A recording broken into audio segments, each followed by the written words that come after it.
Estudo do Evangelho de Jesus, nós estamos no livro de João, capítulo 13 de João. Ora, antes da festa da Páscoa, sabendo Jesus que já era chegada a sua hora de passar deste mundo para o Pai, como havia amado aos seus que estavam no mundo, amou-os até o fim. E João vai mostrar porquê desse amor e qual o símbolo que Jesus mostrou do amor que ele tinha para aqueles discípulos prediletos que sempre estavam com ele nas suas principais atividades, nas suas principais ações.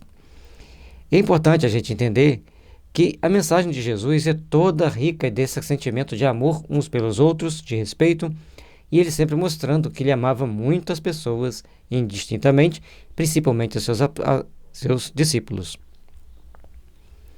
E, acabada a ceia, tendo já o diabo posto no coração de Judas Iscariotes, filho de Simão, que o traísse, Jesus, sabendo que o Pai tinha depositado nas suas mãos todas as coisas e que havia saído de Deus e que ia para Deus, levantou-se da ceia, tirou as vestes e, tomando de uma toalha, cingiu-se. E aí, temos um ponto importante, que Judas Iscariotes estava tomado pelo mal espírito. Mas Jesus sabia de tudo que estava acontecendo, de tudo que ia acontecer. Mantém-se dentro da serenidade natural de Jesus, mas ele levanta, tira aquelas suas vestes, cinge com a toalha e vai lavar os pés dos seus apóstolos. E uma coisa importante, ele lembra que ele veio de Deus e que ele ia voltar para Deus. Ele tinha essa certeza. Ele não tinha um apego ao corpo material como nós temos. O meu corpo, eu vou morrer. E agora, como que eu vou morrer? Não, ele sabia que ia morrer. Ele tinha certeza. Então, ele tinha os seus compromissos a cumprir, seus ideais a cumprir, e iria fazer passo a passo sua evolução, passo a passo a sua necessidade de aperfeiçoar-se. Depois, pôs água na bacia e começou a lavar os pés dos discípulos e a enxugar-lhes com a toalha com que estava cingido. Levantou, cingiu-se com a toalha, vai lavando os pés de um por um. Lava e enxuga. Lava e enxuga. Por que Jesus fazia isso? Um ato tão simples e ele tendo que fazer esse exemplo de lavar os pés? Hoje sabemos que nos países orientais, China, Japão principalmente, Vietnã, eles têm o hábito de lavar os pés. Então o casal, às vezes é a mulher que lava o pé do marido, mas muitas das vezes é o casal, lavam os pés uns dos outros, como uma forma de refazer as energias, de se reequilibrarem, de restabelecerem a paz e a harmonia entre eles. Aproximou-se, pois, de Simão Pedro, que lhe disse: Senhor, tu lavas-me os pés a mim? Simão, ele tinha esse jeito engraçado, ele tomava sempre atitudes bastante impulsivas, e ao mesmo tempo ele tinha às vezes insights e intuições sublimes. E Jesus sempre mostrava para ele o cuidado que ele tinha que ter com a sintonia, que ele oscilava, era muito igual a gente. Bem, para quem acredita em horóscopo, bem sagitariano, falava de uma forma irrefletida, às vezes coisas muito boas e às vezes coisas não muito boas. Respondeu Jesus e disse-lhe: O que eu faço não o sabes tu agora, mas tu o saberás depois. Aí Jesus mostra para ele que ele tinha um significado especial que ele não sabia, que mais tarde ele ia entender. Mas naquele primeiro momento, que aceitasse. Disse-lhe Pedro: Nunca me lavarás os pés? Respondeu-lhe Jesus: Se eu não te lavar, não tens parte comigo. E aí, de novo, aquela situação assim, não vai me lavar de jeito nenhum. Eu que tenho que lavar os seus, não é você o meu. Mas Jesus lá, logo uma chave a ele que ele não tem mais como sair da situação. Se não lavar, não tens parte comigo. Então eles eram teimosos, a gente vê que eles tinham seus momentos de teimosia com Jesus, e Jesus tinha que usar de muita sabedoria para equilibrar as coisas e botar as coisas no seu devido lugar.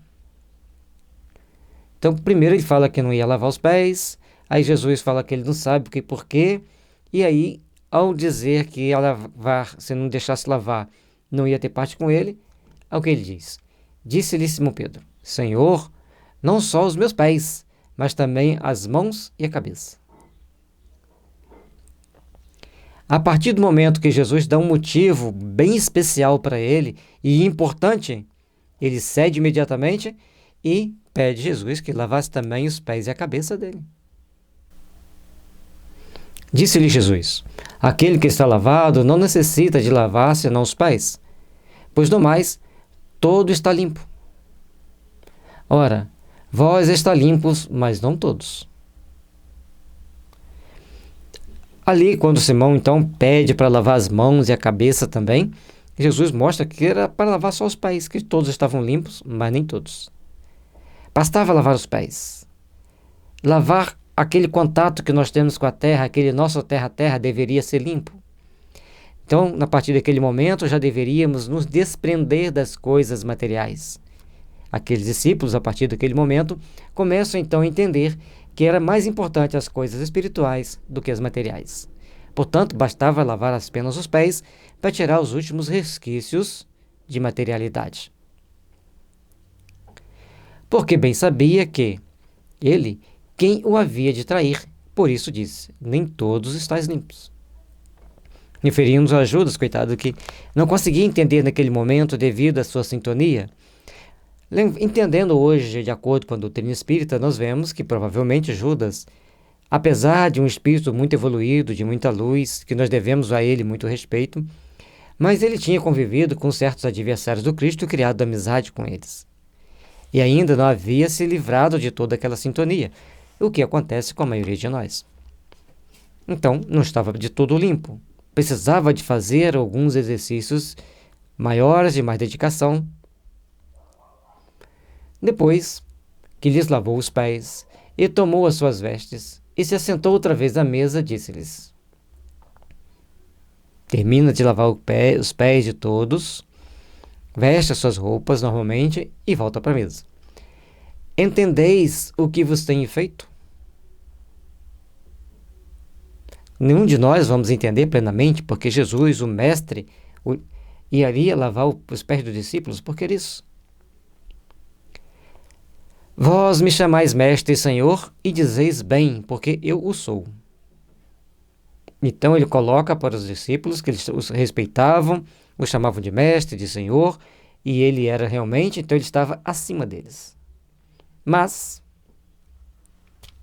ora, se eu, mestre e senhor, vos lavei os pés, vós deveis também lavar os pés uns aos outros. A lição era de simples humildade, não queiram ser o maior um do outro. Lavem-se os pés uns dos outros. Sede humildes para servir a causa do Pai. Sedes humildes para trabalhar em prol da necessidade dos nossos irmãos. Porque eu vos dei o exemplo para que, como eu vos fiz, façais vós também. A partir daquele momento que eles viram Jesus lavando os pés dos discípulos, eles deveriam lavar os pés uns dos outros e, quiçá, dos necessitados que eles encontrassem pelo caminho. Na verdade, vos digo que não é o servo maior do que o seu senhor, nem o enviado maior do que aquele que o enviou. Se sabeis essas coisas, bem-aventurados sois se o fizerdes.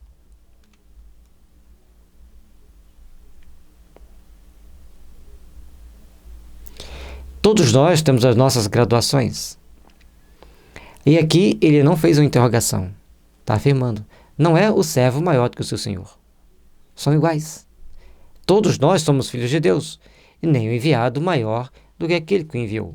Perante o Pai, todos nós somos iguais. E a partir do momento que entendermos que todos nós somos iguais, todos nós estamos num pé de igualdade, devemos saber agir e interagir uns com os outros e procurar fazer a vontade do Pai.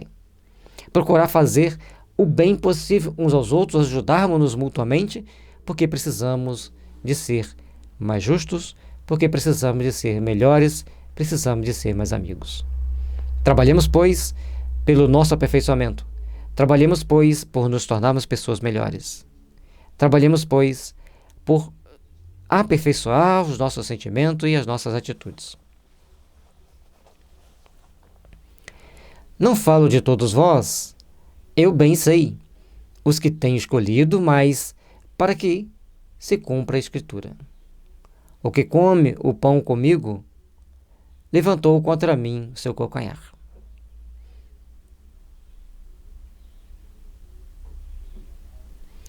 Todos ali foram escolhidos por Jesus. Mas a Escritura precisava de ser cumprida e um deles tinha que cumprir a parte mais macabra da Escritura, trair Jesus. E aquele que come o pão com ele, levantou contra si o calcanhar. Tomou uma atitude que não deveria tomar contra Jesus. Desde agora vou-lo digo, antes que aconteça, para que, quando acontecer, acrediteis que eu sou. Então ele estava alertando para eles.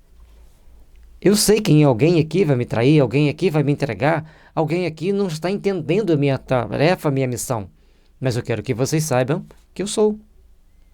Estou sendo traído consciente de que alguém vai me trair. Na verdade, vos digo que, se alguém receber o que eu enviar, me recebe a mim. E quem me recebe, a mim recebe aquele que me enviou.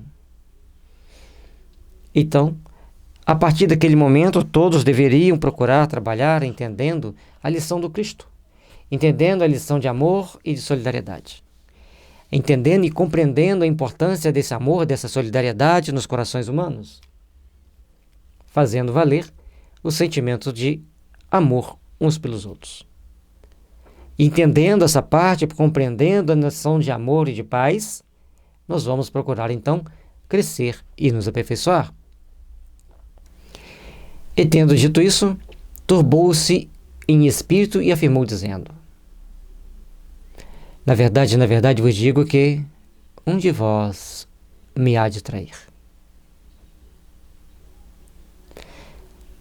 Em todos os momentos nós devemos ter muito cuidado com aquilo dos nossos amigos, quem estão ali conosco. E os médiuns então têm que ficar mais atentos. Faz-se necessário então compreendermos a importância de fazermos o bem, a importância de trabalharmos uns para os outros e uns com os outros, para buscarmos sermos melhores, para buscarmos sermos aqueles que edificam o amor e a paz. Então, os discípulos olhavam uns para os outros, sem saberem de quem ele falava. Preocupados, um olhava para o outro sem saber o que estava acontecendo, sem entender o que estava acontecendo, procurando entender algo maior daquilo que estava em torno deles. E somente assim, procurando entender de todos os poderes que tinham com ele e para ele, mesmo assim alguém iria de traí-lo. Ora, um de seus discípulos, aquele a quem Jesus amava, estava reclinado no seio de Jesus. Então Simão Pedro fez sinal a este para que perguntasse quem era aquele de quem ele falava. Então, um estava inclinado sobre o ombro de Jesus, pelo que a gente entende, e Simão Pedro faz a pergunta aí, você está mais perto. E inclinando-se sobre ele, o peito de Jesus, disse-lhe: Senhor, quem é? Olha para Jesus e pergunta: quem é, Senhor? Quem vai fazer uma loucura dessa? Jesus respondeu: é aquele a quem eu der o bocado molhado. E molhando o bocado, o deu a Judas Iscariotes, filho de Simão. E após o bocado, entrou nele Satanás. Disse-lhe, pois, Jesus: o que fazes, faze-o depressa. Esse entrou nele Satanás mostra que todos eram médiuns. E Judas, coitado, estava sob a influência de um espírito mau, enceguecido pelos poderes humanos, e que o levava a entender que Jesus poderia, com um gesto só, fazer com que todos seus inimigos se dissipassem. Mas Jesus estava ali para outra finalidade, para outro objetivo. E nenhum dos que estavam assentados à mesa compreendeu a que propósito lhe dissera isso. Porque, como Judas tinha bolsa, pensavam alguns que Jesus lhe tinha dito: compra o que nos é necessário para a festa, ou que desse alguma coisa aos pobres. Que naquele momento que ele fala: o que fazes? Faze-o depressa. E eles não entendiam que era Judas que o trairia. Mas quando Jesus dá um pão molhado a ele, ele já mostra que era Judas que o iria trair. Mas eles não esperavam que Judas ia sair assim, naquele momento de junto deles e procurar cumprir seu sinistro propósito. E como ele saiu, e não era comum eles saírem de perto do mestre assim, eles acharam que Jesus tinha mandado ele comprar alguma coisa ou levar dinheiro aos pobres. E tendo Judas tomado o bocado, saiu logo, e era já noite. Então já estava tarde, já tinha escurecido, e Judas sai para cumprir seu sinistro propósito. E interessante que ele saiu à noite. Cuidado com as inspirações que vocês têm à noite. Pode ser muito boas, mas podem ser ruins. Tendo ele, pois, saído, disse Jesus: agora é glorificado o Filho do Homem, e Deus é glorificado nele. A partir do momento que Jesus vai ser preso, vai ser condenado, era a sua glorificação máxima. Portanto, nunca mais ele ficou esquecido da humanidade. Se Deus é glorificado nele, também Deus o glorificará a si mesmo, e logo o há de glorificar. Todos nós precisamos, então, compreender a importância que tem o nosso trabalho no dia a dia, a importância que tem a gente procurar fazer a nossa parte perante Deus para podermos ser glorificados a Deus.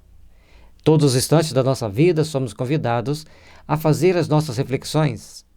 A todos os momentos da nossa vida somos convidados a repensar as nossas atitudes, a repensar a forma com que temos agido perante as situações mais adversas. Filhinhos, ainda por pouco estou convosco. Vós me buscareis, e como tinha dito aos judeus, para onde eu vou, não podeis vós ir. Eu vou-lo digo também agora. E a primeira vez que eu leio até agora, Jesus falando, se dirigindo a ele como filhinhos, mostrando que ele iria partir, e para onde que ele iria, eles não teriam como encontrá-lo, naquele primeiro momento. Mas um novo mandamento vos dou, que vos ameis uns aos outros, como eu vos amei a vós, que também vós uns aos outros vos ameis. Este versículo era o preferido do Chico, que deveria estar em todos, segundo ele, em todas as entradas da cidade, em todos os outdoors, para que nós compreendêssemos a importância desse amor uns pelos outros, em nome do Cristo. Nisso todos conhecerão que sois meus discípulos, que vos amardes uns aos outros. Amando uns aos outros, somos reconhecidos como discípulos do Cristo. Mas se não amarmos uns aos outros, ficamos perdidos no meio do caminho. E em tudo, gente, tem um momento da gente aprender a colocar em prática o amor. Não quer dizer que vamos ser capazes de quem quer pisar na nossa cabeça, agir de forma totalmente contrária ao Evangelho, e nós vamos ser subservientes. Nós temos que agir com prudência, com segurança, com responsabilidade e com firmeza de propósito. Disse-lhe Simão Pedro: Senhor, para onde vás? Jesus lhe respondeu: para onde eu vou, não podes agora seguir-me, mas depois me seguirás. Então, naquele primeiro momento, Pedro não poderia ir para onde ia Jesus, mas depois de cumprir a sua missão na terra, ele seguiria para Jesus e estaria com Jesus naturalmente. Disse-lhe Pedro: porque não posso seguir-te agora? Por ti daria minha vida. Cuidado com o que você fala. E Pedro, conforme comentamos, ele se exaltava muito em alguns momentos. É muito interessante a gente ver os diálogos de Jesus com Pedro, porque Jesus sempre dá bastante atenção a Pedro. Pedro está nos principais eventos de Jesus, participa. Então, mas ele tinha essa parte exaltada. Mas ele tinha também a humildade de acatar o que Jesus dizia. E Jesus responde: tu darás a vida por mim? Na verdade te digo que não cantará o galo enquanto me não tiverdes negado 3 vezes. Essa questão é muito clara aqui, que Jesus dá uma ordem para ele. Darás a tua vida por mim? E aí, isso aqui é uma ordem que Jesus dá, gente. Quando Jesus falava, ele não disse várias vezes que tinha o poder de ligar tanto no céu quanto na terra? Então daria a vida por mim? E Pedro daria mesmo. Diante daquela multidão ensandecida, ele iria dizer: eu sou seguidor do Nazareno, vocês não podem fazer isso com ele, que ele é justo. E aquela multidão ensandecida o lincharia ali, esfarelava ele ali em praça pública. E Pedro tinha uma missão muito mais importante do que abrir o peito em praça pública e dizer que seguia Jesus, que era o discípulo dele. A missão dele era edificar o cristianismo nascente, gerenciar, coordenar e fazê-lo progredir. E fez muito bem. Tem um filme que chama Missão Romana, que mostra Pedro com muita prudência indo a Jerusalém curar algumas pessoas que doentes, principalmente uma menina chamada Tabita. E ele negou Jesus 3 vezes. Prestamos bem atenção. Vamos seguir os conselhos de Jesus e as ordens que ele nos dá. Temos que ter cuidado na hora de meter a mão no prato e comer com Jesus. Porque muitas das vezes, nesse momento, nós estamos apenas sendo alguém que diz ser cristão. Mas é importante sabermos ver o outro lado, trabalharmos com amor e dedicação ao Senhor. Que a paz do Divino Mestre esteja nos envolvendo, nos iluminando, para que possamos crescer e aperfeiçoar nossos sentimentos e encontrarmos-nos em paz com a nossa consciência e com o Divino Mestre. Paz e luz, que as bênçãos de Jesus estejam sempre envolvendo nossos corações.